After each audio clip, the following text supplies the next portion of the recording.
We have liftoff. Conquering space is a magnificent achievement. It's one small step for man, one giant leap for mankind. It is the only time that any nation has been able to rally around a national commitment of so much significance. But it has come at great cost. Rocketry is dangerous. You're literally purposely setting something that is naturally combustible on fire and trying to constrain it to get thrust. In our pursuit of the stars, astronauts have burned to death during tests.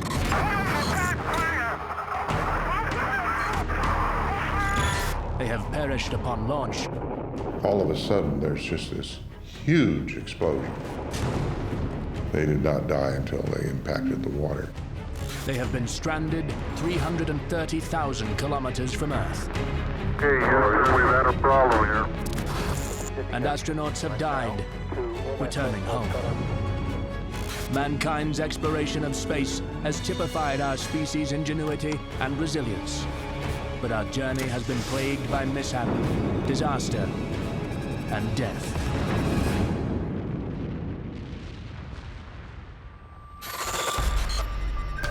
Around the world, humanity exists only moments from catastrophe. Disaster bubbles below the surface of the Earth, strikes from the heavens, or engulfs us from the sea. But we are not merely at the mercy of our planet. In our pursuit of industry, global connectivity, and reach for the stars, lives have been lost. Disasters reveal the best and worst of mankind, as one tragedy compounds another. How do these disasters occur? And what lessons can equip us when catastrophe strikes again?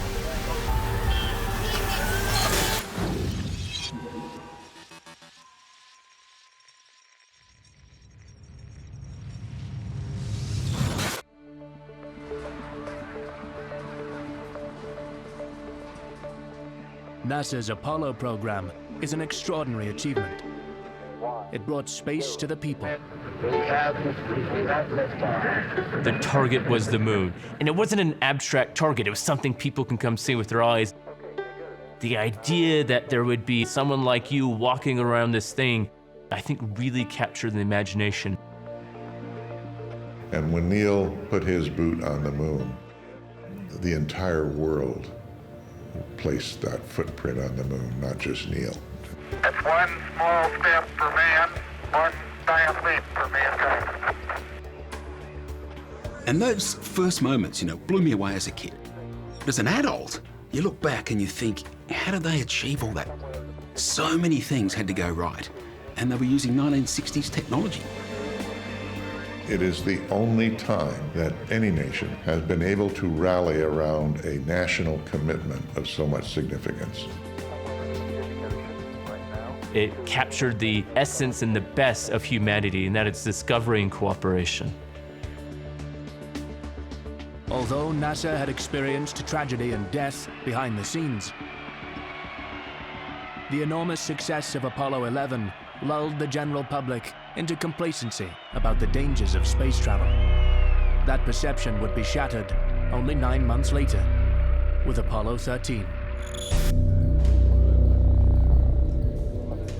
Preparations for the mission were just like the others, moon trips having become almost routine. The two previous trips, Apollos 11 and 12, successfully carried Americans to the moon.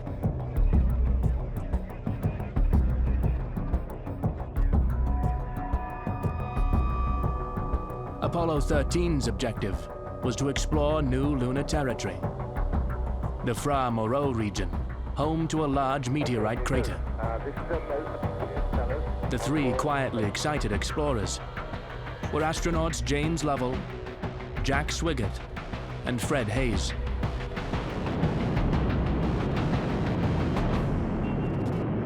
Two days into the mission, and 330,000 kilometers from Earth, disaster struck as an oxygen tank exploded aboard the service module. Apollo 13 was When you're out in space, a couple of days from Earth, the last thing you want to hear is a bang. And that's what they heard. With the clock ticking, NASA scrambled to bring Apollo 13 home safely, under the most trying circumstances they had ever faced. It's one of the most extraordinary stories of rescue. Both the launch and retrieval of Apollo 13 would require hard lessons learned from previous missions. Apollo 13 is NASA's most successful failure. It wouldn't be the first or last time that mankind would face peril in an effort to journey from the Earth. Space disasters have occurred at every stage of the technology's development.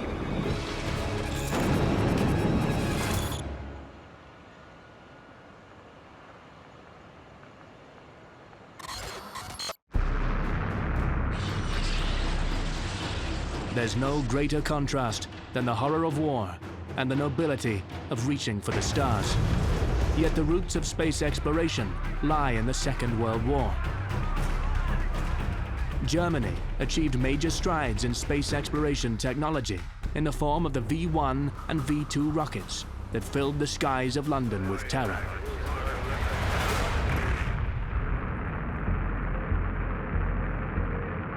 We wanted to understand more about that technology that they had developed with the V2 and the V1. As the Second World War came to a close and the Iron Curtain was drawn, both the United States and Soviet Union each clamored for technological superiority. Both East and West snatched up German scientists and engineers, initiating tit-for-tat ballistic weapons programs that would determine the world's most powerful nation. But as the Cold War heated up, each side turned their gaze to the stars in a pursuit that would encapsulate dominance: the space race. When you have competition, when you have race, that's when great things happen. World records and Olympic records are never set by the person running down the street. They're set at the Olympics, where you have the best and strongest and fastest and brightest competing all at once.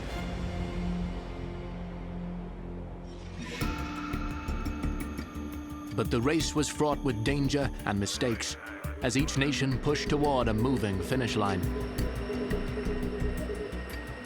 First off the starting block, the Soviets.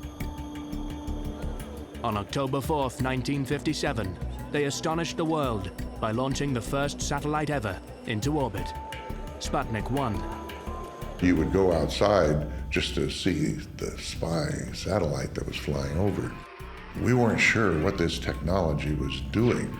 It was certainly more advanced than anything we had here in the United States. The US needed to move into a sprint, establishing NASA in 1958. They set a landmark target to put the very first person into space. It was a bold goal. First of all, the challenge of putting a man into space was not easy. It was very, very difficult. We had to understand how to safely launch a human being from the ground into space and orbit the planet. NASA began Project Mercury, with 7 astronauts known as the Mercury 7.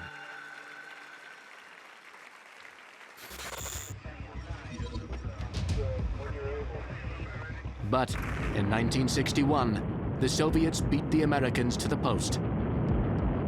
On April 12th, just after his 27th birthday, Yuri Gagarin became the first human being to enter space and orbit the Earth. He only did one orbit, I guess, and came back, but he was up there. Gagarin's feat was backed by weapons technology. The Vostok rocket that projected the cosmonaut into orbit was derived from the Soviet R-7, the world's first intercontinental ballistic missile. But the Soviet track record with early ICBMs was far from clean. Less than a year before Gagarin's flight, a prototype missile malfunctioned on the launch pad.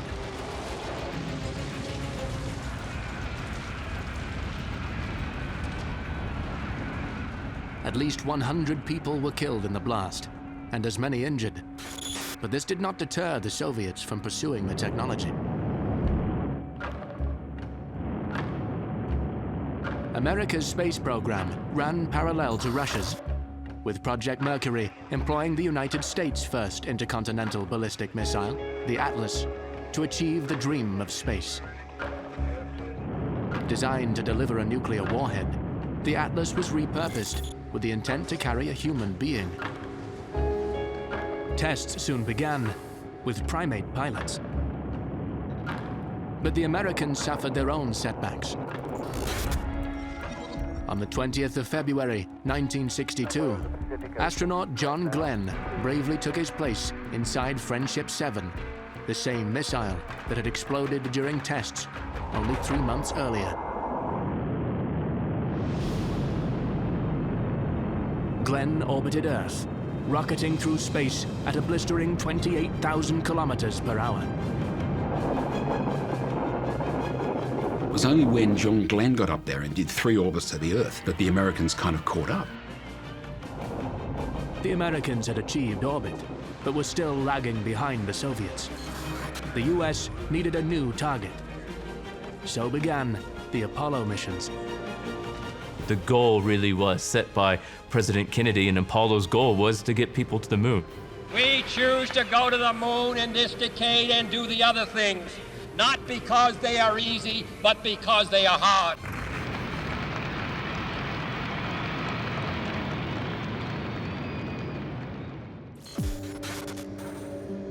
Apollo 1 was to be the first flight of NASA's lunar program.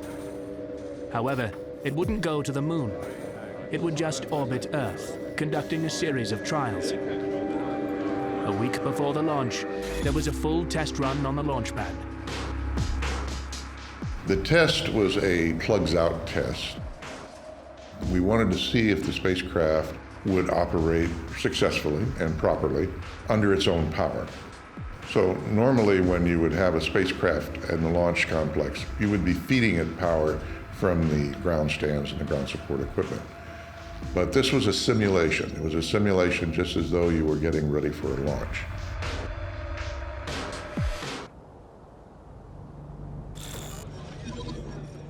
On January 27, 1967, astronauts Gus Grissom, Ed White, and Roger Chaffee boarded the Apollo 1 command module. But problems began almost immediately. The communications were phasing in and out. Indeed, they were so bad, Grissom commented on them. Now we gotta get to the moon. We can't talk between 2 or 3 buildings. It was kind of a premonition of what was to come. Tragedy struck at 6:30 in the morning when a massive fire broke out in the capsule.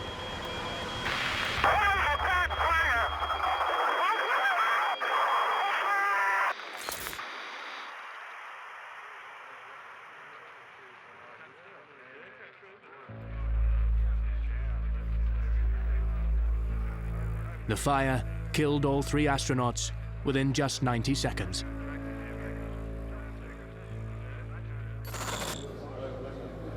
Six days after the disaster, NASA set up a review board to investigate the tragic beginnings of the Apollo program. This was an unfueled attempt. They really wanted to make sure that the capsule itself, the Apollo, kind of almost a dry test run.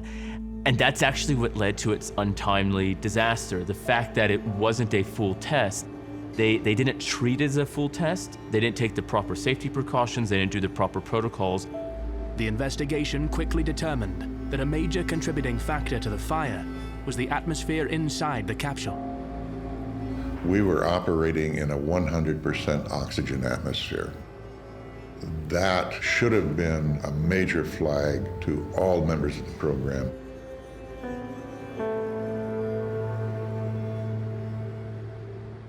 This was a significantly hazardous test.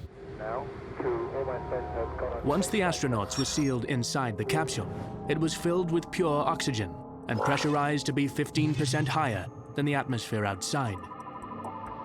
The purpose was to expel nitrogen, preventing the astronauts getting the bends. The bends can be a problem in space.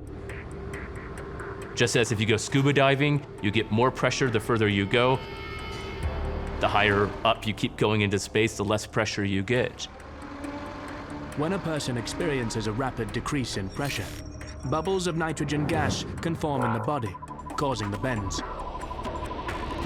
This decompression sickness is painful, even deadly, but the risk can be eliminated by getting rid of the nitrogen and breathing pure oxygen.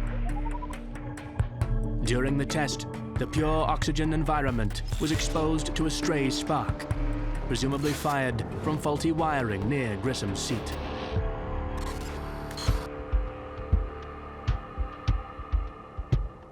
Now, one of the fallacies that people have frequently is that, oh my God, oxygen burns. Oxygen does not burn. Oxygen supports combustion.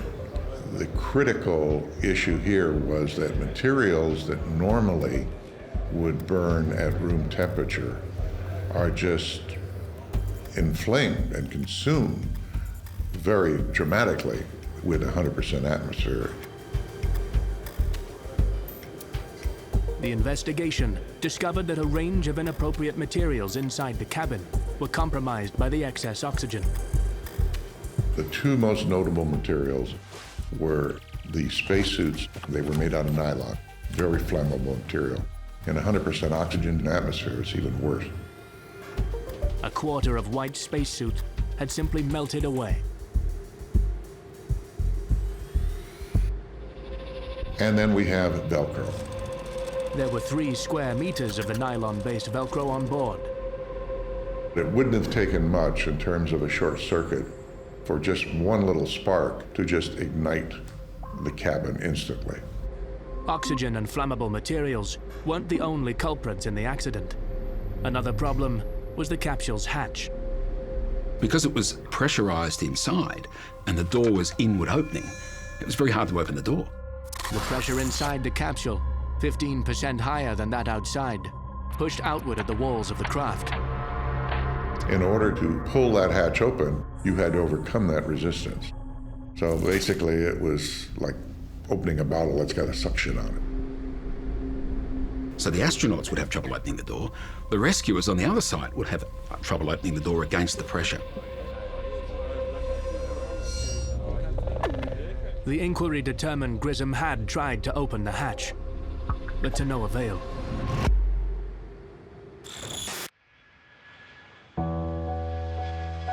The Apollo 1 astronauts knew what they'd volunteered for, and fittingly, a plaque that tributes them reads, Ad Astra per Aspera, a rough road to the stars. The astronauts who had signed up, most of them had been fighter pilots, so it either served in World War II or even in later conflicts in Korea. And they were mostly test pilots, so they were used to doing more experimental things that have a higher risk. And so they had a mentality that they knew what they were doing was genuinely risky, but it was ultimately a lofty goal.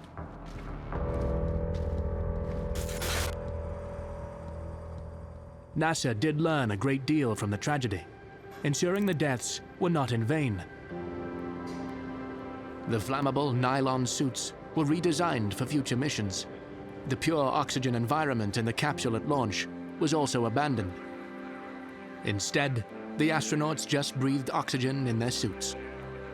NASA also only constructed outward opening doors from that point forward. One of the outcomes of Apollo 1 was that NASA really said, hey, we have to do complete protocols. We need to make sure this is safe. We need to take every precaution, list every sort of hazard, and make sure this is done properly. I still maintain that had Apollo 1 not happened, fire could have happened later in the program, and it would have been the end of the program if it had happened on the way to the moon.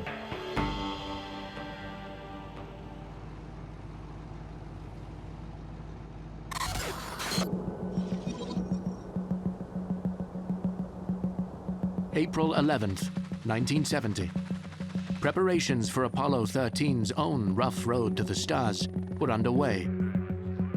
Lovell, Hayes, and Swigert would attempt one of the most dangerous endeavors our species ever has, using some of the most dangerous equipment we have invented.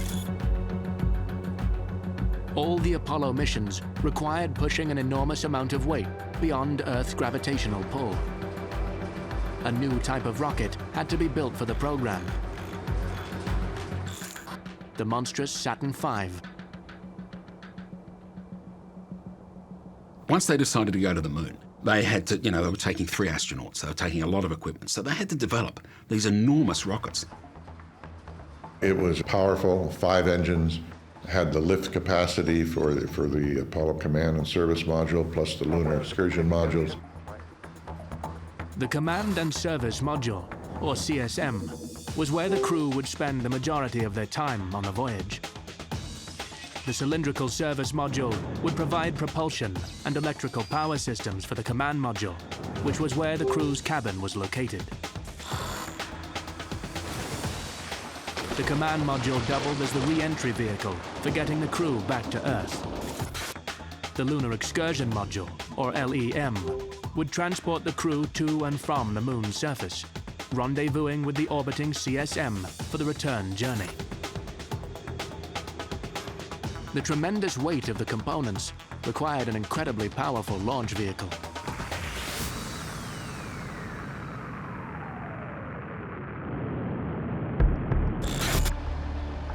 Saturn V was the largest launch vehicle that we had ever built. It was an incredible machine. They were over 100 meters long. You imagine a 100-meter run, how far, and that's just straight up. And when full of fuel, they weigh something like 3,000 tons. That's 1,500 large cars, all of it lifting off the ground against gravity. The vast majority of the Saturn V's 100 meters was full of liquid hydrogen and oxygen. When mixed together, they created an explosive reaction. You're literally purposely setting something that is naturally combustible on fire and trying to constrain it to get thrust. So you're creating thousands and thousands of mini explosions on board hundreds of thousands of kilograms of fuel source. Taming these volatile substances was one of NASA's greatest achievements. 11, 10, 9, 8. Ignition sequence has started. 6, 5, 4, 3. The engine's firing. You have this tremendous vibration. The tremendous impact of the shock wave and the sound and the roar that's delayed. You see the flash, then a few seconds later you feel the pressure wave and you hear the sound, and it's just deafening. Control Houston, we appear to have a good first stage at this point. The Saturn V still holds the record for lifting the heaviest payload and remains the only rocket to have taken humans beyond low Earth orbit. Apollo 13's dangerous launch proceeded to plan, but disaster was only days away.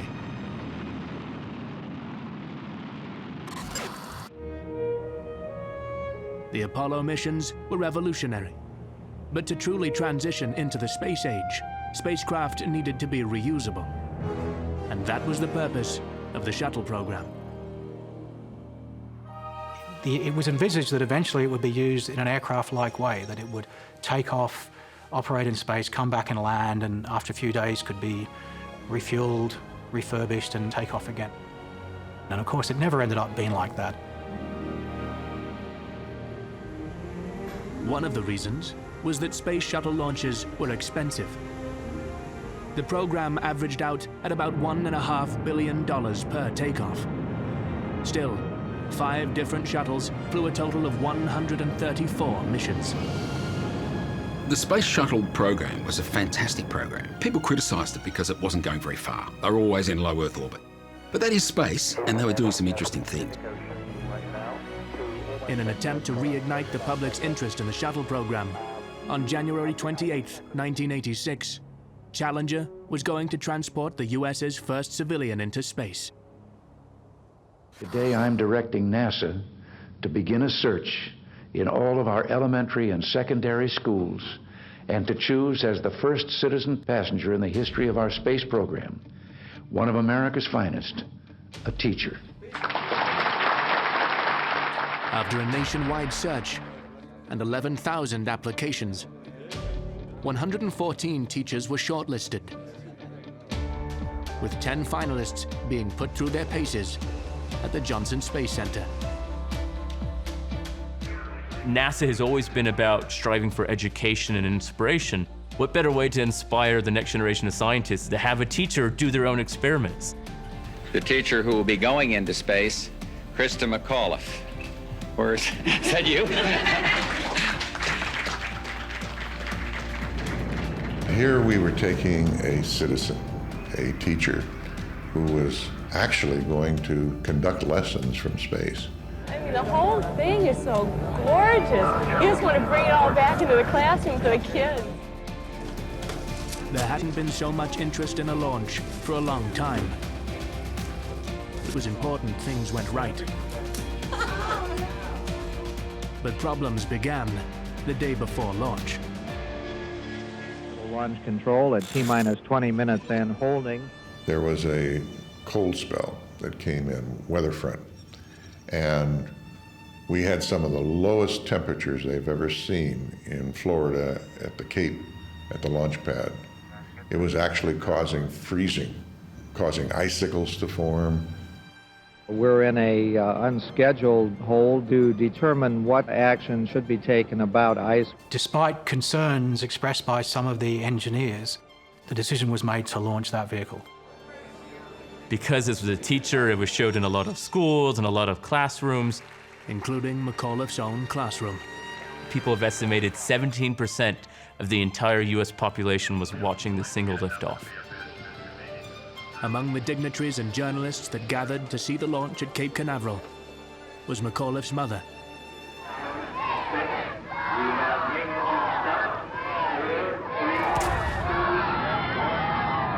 Liftoff of the 25th Space Shuttle mission, and it has cleared the tower.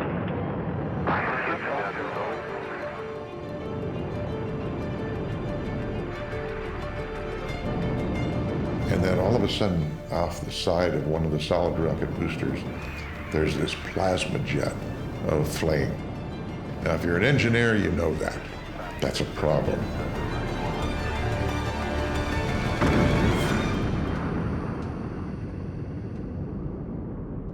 The Space Shuttle program had suffered its first real disaster.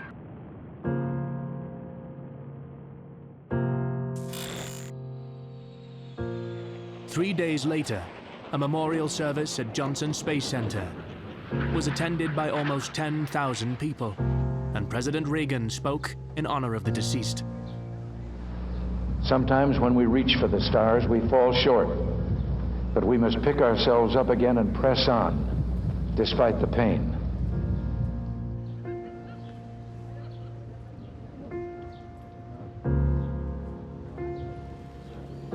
I think, you know, what played on everyone's mind then was, it exploded just 73 seconds after launch.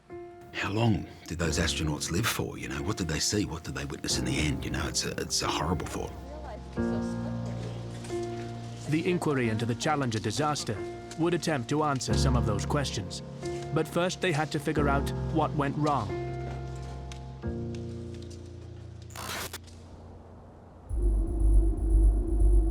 It was revealed that the cold weather had been critical. The problem with the Space Shuttle is that in some ways it was too successful. It was really only ever an experimental vehicle. What we think of as the Space Shuttle was actually a combination of a launch system that consisted of the orbiter vehicle, which is the winged vehicle that sat attached to the external tank, to which the two very large solid-fueled rocket engines that would be reusable. After launch, the solid rocket boosters would detach and parachute back to Earth, where they would be collected, refurbished, and reused. To assist the refurbishing process, the rockets were not one solid case. They were actually made in sections. sections that were joined together and were sealed by what were called field joints. The field joints were covered with large rubber O-rings. These O-rings were not graded to operate in the temperatures experienced at Cape Canaveral, and one had given way. Unable to contain the explosive reactions within the rocket booster, the field joint began spewing hot plasma, leading to a catastrophic failure of the whole launch system. Disturbingly, the inquiry revealed that at least some of the 7 crew survived the initial explosion.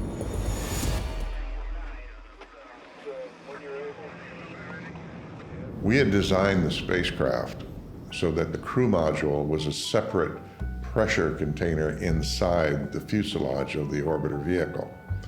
So when it detonated and exploded and ruptured, you see this small object separating out of the fireball. Well, what that object was the crew module. There is evidence that at least, I think, 2 of the occupants turned on systems, oxygen systems on board. They did not die until they impacted the water. It was a very dark chapter in NASA's history book. It would take the best part of 3 years before another shuttle would launch.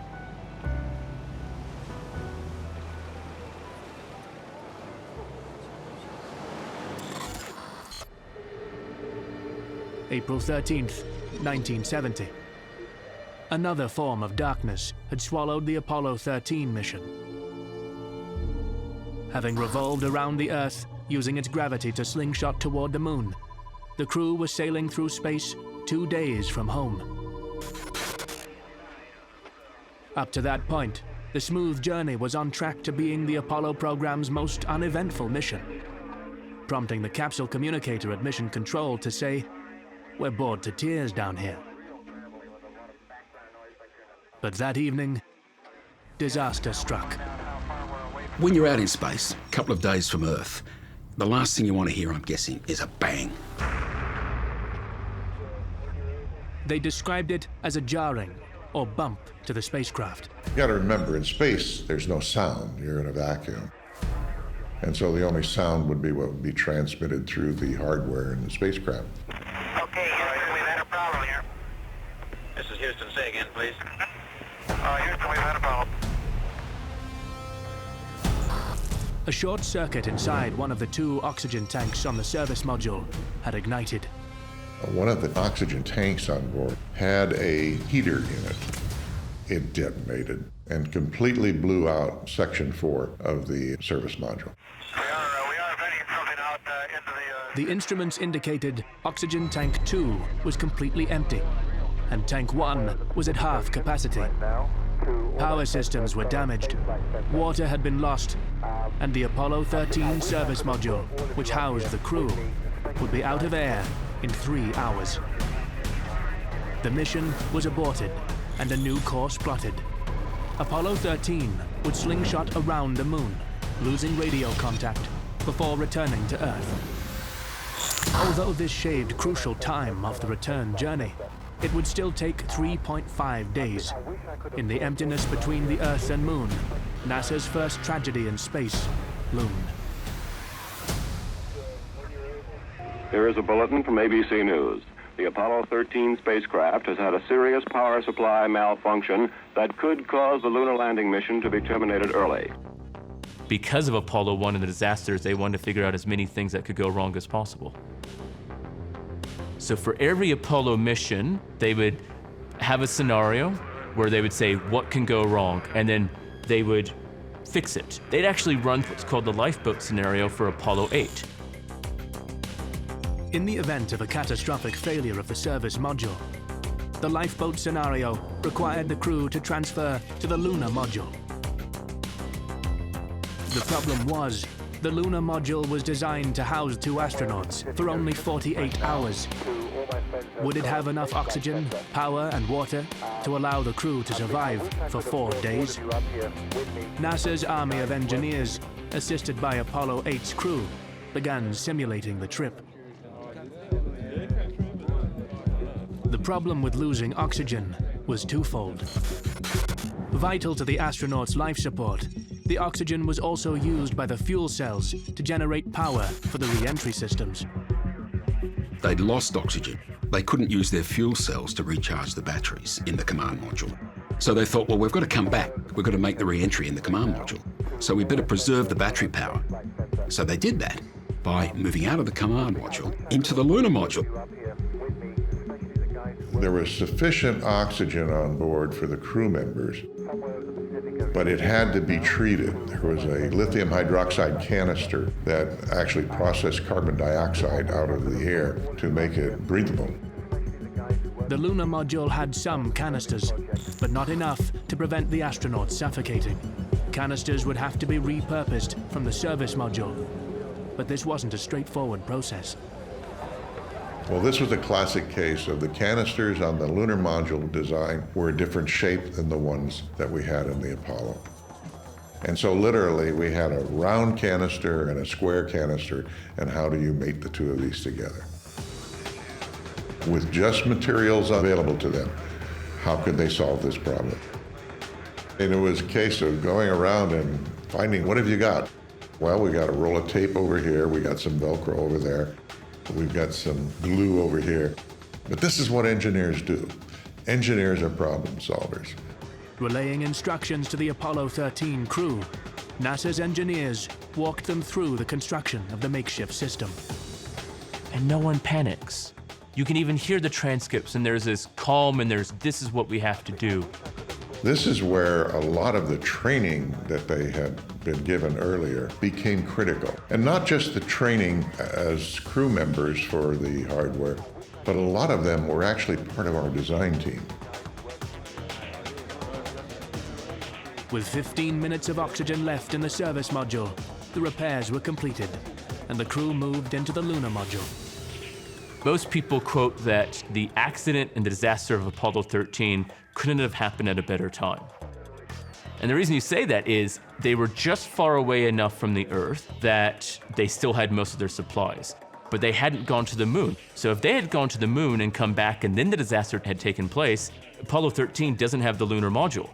It's on the moon. They have no lifeboat. But it would be days before the crew was scheduled to return home, in which time they had to travel further than any human had traveled before, losing contact with the Earth as they crossed behind the moon. And all that stood between them and the vacuum was a hastily patched craft.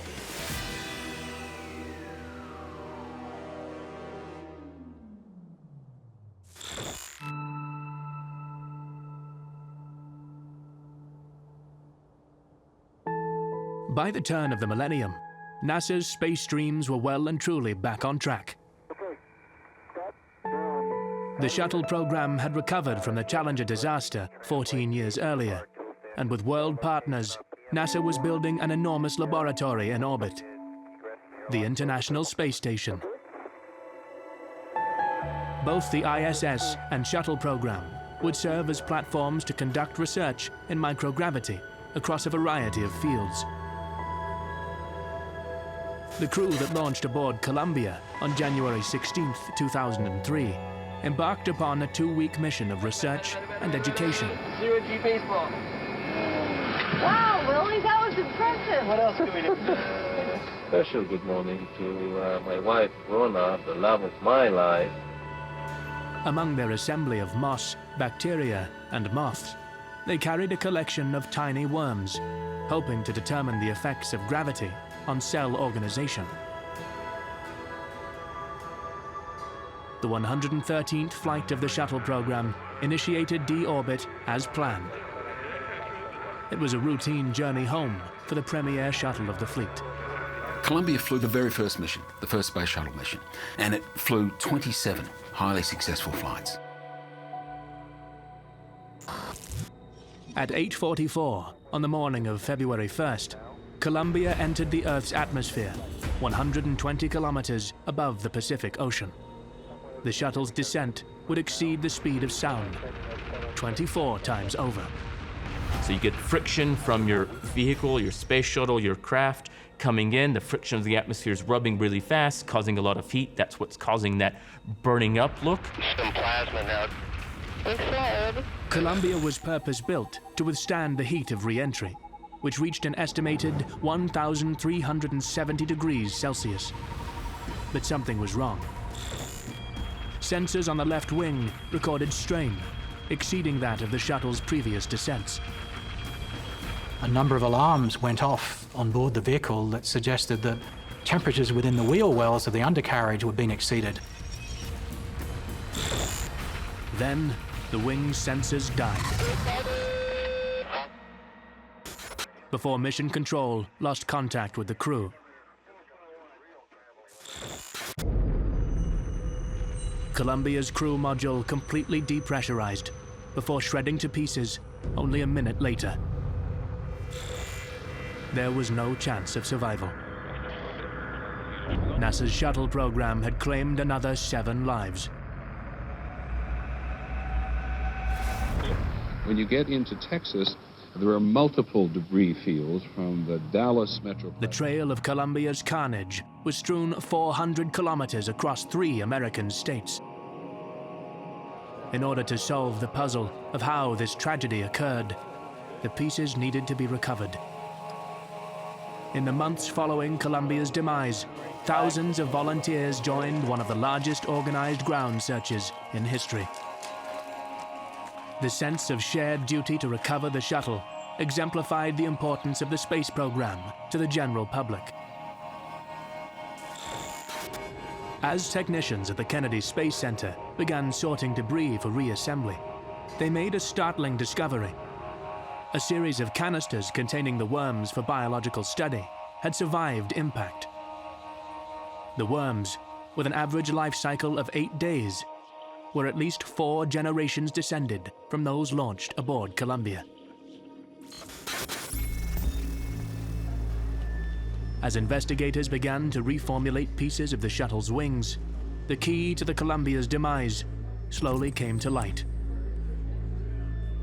The roots of Columbia's tragic re-entry could be traced to the day of the shuttle's launch. The extraordinary thing is that it was so simple. What caused the problem? You know, a piece of insulation foam broke off during launch. The main fuel tank of the space shuttles were filled with sub-zero liquid hydrogen and oxygen. Ice could often form outside, causing damage during takeoff. There's a condition that's called the twang. And the twang is this entire stack and assembly will actually kind of move as much as 4 feet in some cases. And it's just responding to the energy that's coming out of the engines. To prevent the buildup of ice, the tank was covered in thermal foam. But during Columbia's departure, a piece of this insulation broke off and struck the shuttle's wing. A lot of people would say, well, wait a minute, you said foam. If I throw an empty styrofoam cup at you, you're not going to duck. It's a styrofoam cup. But if I take that styrofoam cup and I fill it with water and I freeze it, you still want me to throw it at you?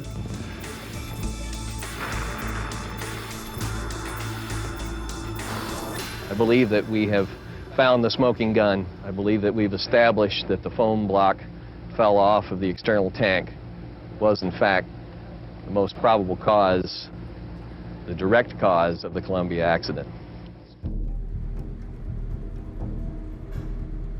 The foam had dislodged vital insulation tiles. The structure of the space shuttle is actually similar to the structure of most modern aircraft. It's an aluminium frame, because that's a highly efficient way to build an aircraft.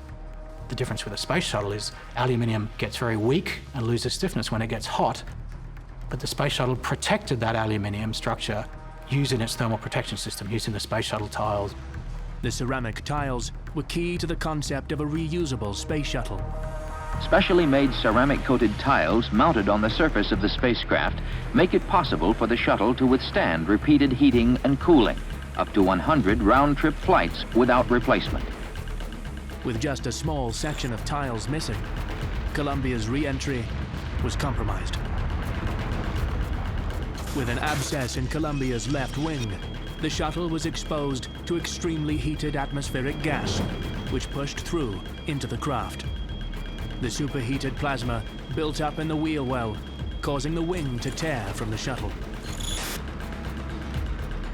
And of course, with the wing coming off, the vehicle becoming unstable, you just see the breakup of the spacecraft and scattering it over hundreds and hundreds of miles of Texas and Louisiana. I think that was probably the nail in the coffin for the space shuttle program. I mean, sure, it was going to eventually be phased out, but you get 2 disasters in a row, and that's a serious thing for the public to have to deal with. It was determined that the Columbia crew couldn't have fixed the problem, even if they were aware of it.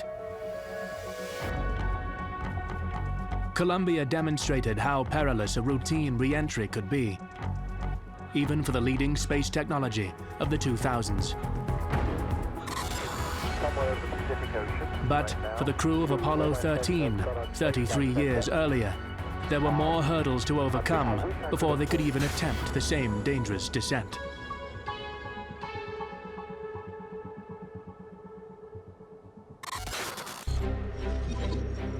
As Apollo 13 limped out from the moon's shadow and radio contact was re-established, the world shared a collective sigh of relief. The crew of Apollo 13. But the problems were not yet over. The lunar module could never survive re-entry. The damaged command module, void of oxygen, could possibly make the return trip to Earth. But without being able to inspect the extent of the damage, there was no way of knowing if the heat shield was intact. Separating the service module from the rest of the craft, the astronauts got their first look at the extent of the damage. And there's one whole side of that spacecraft missing.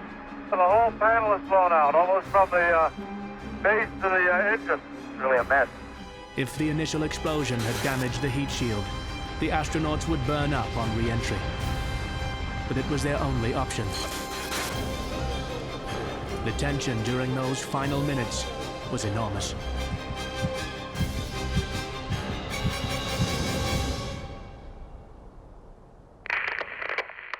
Odyssey, Houston, we show you on the mains. It really looks great.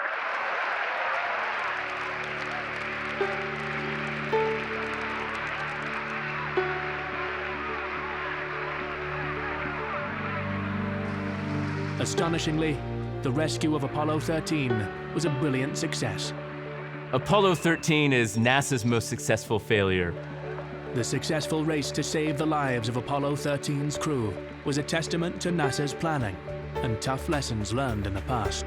It probably was the disaster of Apollo 1 that actually led to the Apollo 13 success and the astronauts actually surviving that trip because they were so precautionary because of the Apollo 1 disaster.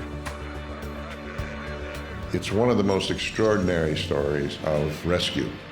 I don't know of anyone that doesn't have a sense of pride in terms of the achievement of solving a serious problem like we had in Apollo 13 and rescuing that crew and bringing them back safely. Great pleasure just to be back here on Earth, believe me. Despite all the setbacks, humanity continues to explore space as technology, imagination, and endurance set new destinations. We had people that couldn't wait to get to work in the morning. We knew every day was going to be more failures and more problems, but we were building towards something that no one had ever achieved. Each new frontier to be conquered is filled with danger and risk. Space is always pushing the bounds of what we need to do technology-wise, which means you have to deal with very dangerous stuff in a very controlled way. And as soon as something goes wrong, you end in a disaster. But the human spirit to find purpose and new goals seems unquenchable. Out of the ashes of disasters past, a new aspiration is now on the horizon. Just as people wanted to go to Antarctica, just as people want to go to the deepest parts of the ocean, we now want to go to Mars. And we will get there, and I'm excited to witness when that first human sets foot on Mars.